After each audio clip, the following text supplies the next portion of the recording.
अस्सलाम वालेकुम दोस्तों, पाकिस्तान से मैं हूं सनाउल्लाह खान। दोस्तों, पाकिस्तान में सबसे बड़ी बहस चल रही है कि आईसीसी के वर्ल्ड कप प्रोमो के अंदर बाबर आजम क्यों नहीं है। और एक बात यह भी हो रही है कि आईसीसी थोड़ी और कोशिश करता और पाकिस्तान को थोड़ा सा और सैड दिखा देता।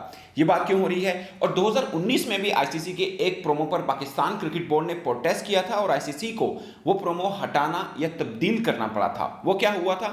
और आईसीसी के प्रोमो में बाबर आजम का होना क्यों जरूरी था? शाहीन अफरीदी हैं, मगर बाबर आजम का होना क्यों जरूरी था? ये बात मैं सिर्फ इसलिए कह रहा हूं क्योंकि आईसीसी के इस प्रोमो के अंदर और भी बड़े कई कैरेक्टर्स हैं जिनकी शमूलियत नहीं है, मगर फिर भी मैं कहूंगा कि बाबर आजम का होना क्यों जरूरी था। इस पर हम बात करेंगे। और अगेन, ये बात मैं एज ए पाकिस्तानी नहीं, एज ए स्पोर्ट जर्नलिस्ट होकर करूंगा। मैं जब जर्नलिस्ट बोलता हूं इसका मतलब यह है कि मैं न्यूट्रल होकर बात करूंगा। मैं इस बात को लेकर नहीं करूंगा कि पाकिस्तानी हूं तो हमारे खिलाड़ी क्यों नहीं है। शाहीन अफरीदी को दिखाया, उनकी सेलिब्रेशन दिखाई गई है। और इसलिए अगर किसी एक कंट्री के, वेस्टर्न कंट्री में से किसी क्रिकेटर को, किसी एक वर्ल्ड क्लास को लेना होता तो वो खाता पूरा था कि शाहीन अफरीदी को ले लिया। दैट्स इट, कोई मसला नहीं है। जैसे बांग्लादेश में जाएं, साकिब अल हसन नहीं है, श्रीलंका के कप्तान वो नहीं है, वार्नर नहीं है, मिचेल स्टार्क नहीं है, और जॉय रूट को अगरचे दिखाया मगर टीम की सूरत में दिखाया, केन विलियमसन को भी टीम की सूरत में दिखाया, इंडिविजुअल नहीं दिखाया। तो बाबर आजम के ऊपर शोर हो रहा है तो क्यों हो रहा है? और मुझे भी क्यों ऐसा लग रहा है कि बाबर आजम को होना चाहिए था। और इसमें पाकिस्तान के लिए नदामत या गुस्सा काम खुद आईसीसी को ज़्यादा होना चाहिए। क्यों? उसकी वजह मैं आपको बताऊंगा। और बल्कि पहले इसी से ही शुरू करते हैं। दोस्तों, आईसीसी ने बाबर आजम को इग्नोर नहीं किया बल्कि खुद को इग्नोर किया। उसकी वजह यह है कि बाबर आजम आईसीसी टीम 2022 के कप्तान हैं। मतलब आईसीसी ने जो खुद टीम बनाई उसके कप्तान बाबर आजम हैं। वर्ल्ड रैंकिंग में नंबर 1 है। Gary sober trophy award ICC ने बाबर आजम को दिया है और खुद लाहौर आए और बाबर आजम को अवार्ड दिया। यानी वो क्रिकेटर, खा वो पाकिस्तान से किसी भी कंट्री से हैं, वो क्रिकेटर जिसको आईसीसी खुद इतना बड़ा कर रही है, उसको अपने प्रोमो से गायब कर दिया। मतलब ये आईसीसी के लिए, आईसीसी की काबिलियत के ऊपर क्वेश्चन मार्क है। अगेन मैं ये कह रहा हूं, मैं इस वजह से नहीं कह रहा कि ये बाबर आजम है और पाकिस्तान के हैं। मैं इस वजह से कह रहा हूं कि वो वर्ल्ड नंबर 1 है। I am talking about cricket family, not के बाबर आजम पाकिस्तान के क्रिकेटर तो वो क्यों नहीं है। एक वर्ल्ड क्लास क्रिकेटर अगर लेना है तो शाहीन ले लिया, दैट्स इट, कोई मसला नहीं है। मगर आईसीसी वर्ल्ड नंबर 1 बैटर को कैसे मिस कर सकता है? और अपने टीम के कप्तान को कैसे मिस कर सकता है? उस खिलाड़ी को कैसे मिस कर सकता है जिसको ट्रॉफी देने वो खुद लाहौर आए? तो उसको मिस कर देना एक बहुत बड़ा ब्लंडर है, technically, production wise, script wise और तमाम चीज़ों के वाइज आप देखेंगे तो ब्लंडर है। दूसरी बात, एक थोड़ा सा और पहलू के इस प्रोमो के अंदर इंडियन क्रिकेटर ज़्यादा हैं, तो उसकी लॉजिक बनती है कि जिस कंट्री के अंदर वर्ल्ड कप या कोई इवेंट हो रहा है तो वहाँ पर होस्ट जो लेजेंड्स हैं उनको दिखाया जाता है। सचिन को दिखाया गया है, रोहित शर्मा को दिखाया गया है, विराट कोहली को दिखाया गया और धोनी को दिखाया गया है। और विराट कोहली के फ़ैन को भी दिखाया गया है, सचिन के फ़ैन को भी दिखाया गया है। तो इंडिविजुअल ये क्रिकेटर्स को मतलब दिखाया गया है अच्छे से।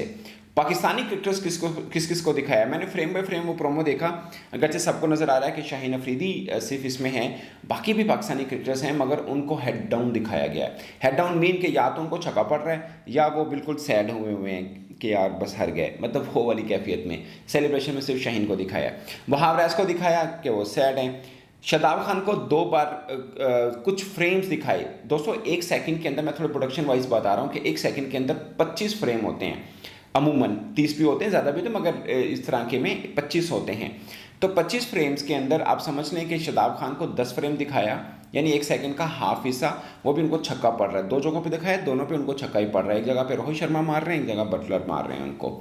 तो ये शादाब खान को दिखाया। मोहम्मद आमिर को दिखाया जहाँ पे वो क्लीन बोल्ड हो रहे हैं, तो ये पाकिस्तानी क्रिकेटर थे जिनको दिखाया गया। और मैं अगेन ये बात करूँ, पहले मैं खुद इस चीज़ को मानता हूँ कि जो होस्ट कंट्री है उनके क्रिकेटर्स को, लेजेंड्स को ही नुमाया दिखाया जाता है। ये होता है। 2019 की आप प्रोमो उठा के अभी देख लें, उसमें पाकिस्तानी क्रिकेटर्स में से इमरान खान को दिखाया गया कि वो उन्होंने ऐसा किया जब आउट करने के बाद, और वहाब रियाज को दिखाया वो भी आउट करने के बाद, और किसी पाकिस्तानी क्रिकेटर को नहीं दिखाया। और भी कई बड़े क्रिकेटर्स हैं जिनको नहीं दिखाया, सिर्फ पाकिस्तानी, दूसरे से भी।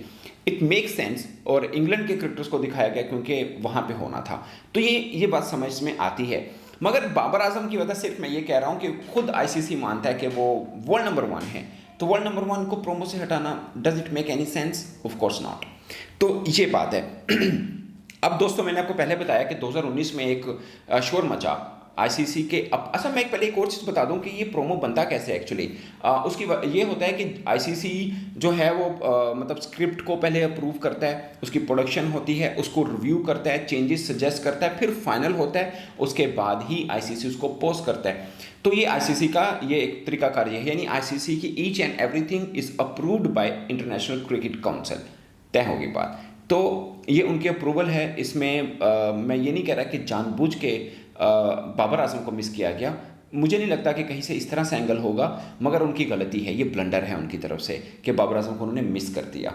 क्योंकि अगर पाकिस्तानी किसी बड़े को मिस करना तो शहीन को भी ना दिखाते। मैं इस तरफ नहीं आना चाहता, ना ही मैं आ रहा हूँ, ना ही आना चाहिए। मुझे लगता है ब्लंडर हुआ है, जानबूझ के नहीं हुआ। क्योंकि बाबर आजम को मिस कर देना उनके लिए भी एक शर्मिंदगी का बाइस है कि उन्होंने अपने ही वर्ल्ड नंबर 1 क्रिकेटर को मिस किया।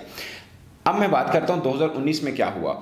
तो दोस्तों 2019 के अंदर ये हुआ कि star sports with approval of ICC एक प्रोमो जारी करता है, और उसके ऊपर आपको याद होगा बाप बाप बेटा बेटा वाला सीन हुआ था।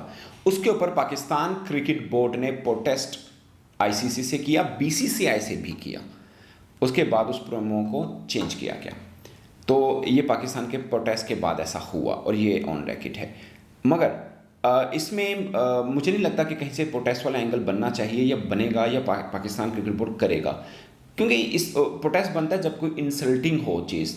तो यहाँ पे ये इग्नोर किए गए हैं और ब्लंडर हुआ है, और इसमें पाकिस्तानी जितने सैड हैं उतना आईसीसी को होना चाहिए, क्योंकि उनका ही नंबर 1 क्रिकेटर है जिसको वो मिस कर चुके हैं। तो दोस्तों ये इस तरह से हुआ। अब मैं बताता हूँ कि और कौन कौन से क्रिकेटर्स हैं इसके अंदर जिसको दिखाया गया है, जिसको थोड़ा सा मिस किया गया। सॉरी, मैं दिखाना कह रहा हूँ। दोस्तों केन विलियमसन फैब 4 की हम बात कर लेते हैं। विराट कोहली को दिखाया गया इंडिविजुअल। अब मैं बात करूँ वो क्रिकेटर जिनको इंडिविजुअल के तौर पर नहीं दिखाया गया, उनकी बात कर रहा हूँ। लाइक जॉय रूट हैं, उनको इंडिविजुअल के तौर पर नहीं दिखाया गया, उनको बस ये दिखाया गया कि वो सेलिब्रेट कर रहे हैं विद मोइन अली। और केन विलियमसन है, उनको इंडिविजुअल नहीं दिखाया गया, बस वो वेस्ट इंडीज़ एक बैटर को थपकी दे रहे हैं। जब वो वेस्ट इंडीज़ से मैच खेले थे तो उसके चंद फ्रेम दिखाए गए, इंडिविजुअल नहीं दिखाया गया। लाइक वो सेलिब्रेट कर रहे हैं अकेले, ऐसा फ्रेम नहीं था। स्मिथ को नहीं दिखाया गया, वार्नर नहीं है, मिचेल स्टार्क नहीं है, और भी मतलब साउथ अफ्रीका से आप बड़े बड़े क्रिकेटर ले लें, उनके नहीं हैं उस तरह से। अगरचे जॉन्टी रोड को दिखाया गया है, तो मैं इस टीम की बात कर रहा हूँ कि इसमें से नहीं दिखाया गया। तो दोस्तों ये इस तरह से था। अब बात करते हैं फैंस की। देखें, जो भी चीज़ है वो आ जाके बात ख़त्म होती है फैंस के ऊपर, वो चाहे कहीं के भी हों। मैं चाहूँगा कि इस पर खासकर इंडियन फैंस अपनी राय ज़रूर दें। पाकिस्तानी फैंस का तो ऑफकोर्स ऑब्वियस बनता है कि उनको हर्ट हुए हैं, but Indian fans as a cricket fans बन के आप कमेंट ज़रूर करिएगा। ये बताइएगा कि उनको उनके राय में, पाकिस्तानी फैंस भी इस पर कमेंट करिएगा, ज़रूर बताइएगा कि वो क्या फील कर रहे हैं बाबर आजम की एब्सेंस को इस प्रोमो के अंदर। आप कमेंट के स्रोत में ज़रूर बताइएगा। तो दोस्तों मेरी तरफ से अब तक के लिए इतना ही, इजाज़त दीजिए। अल्लाह हाफ़िज़।